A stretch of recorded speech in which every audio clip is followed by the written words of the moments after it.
This story involves Jim Callaghan, the former Prime Minister, and I was a producer on World in Action, and we were covering the Westland affair, which was a crisis in the Conservative government involving the purchasing of helicopters, with Michael Heseltine on one side and the old Britain on the other side.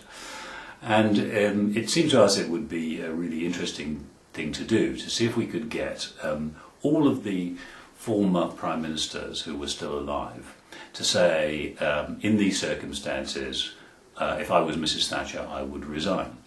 So we were lining them all up and to come onto an outside broadcast programme, and it was part of my job to contact Jim Callaghan.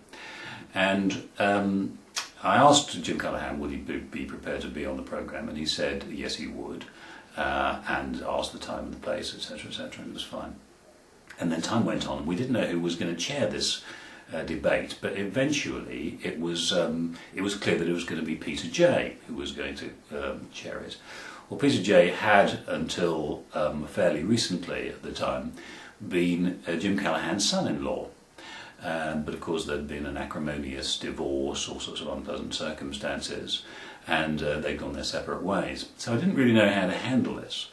But I knew that I couldn't not tell Jim Callaghan that this was happening. So I called him a few days before the programme and said, Mr. Callaghan, we're absolutely delighted that you've agreed to be on the World in Action programme. I said, I didn't know really whether I ought to be saying this to you or not, but just so that you're aware, you should know that the programme will be chaired by Peter Jay. Jim Callaghan didn't skip a beat, didn't miss a beat at all. He said, that's absolutely fine, thank you very much indeed for letting me know. I completely understand why you have let me know, but it's absolutely no problem whatsoever.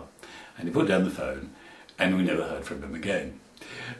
Didn't turn up for the programme and wouldn't answer any calls about the programme.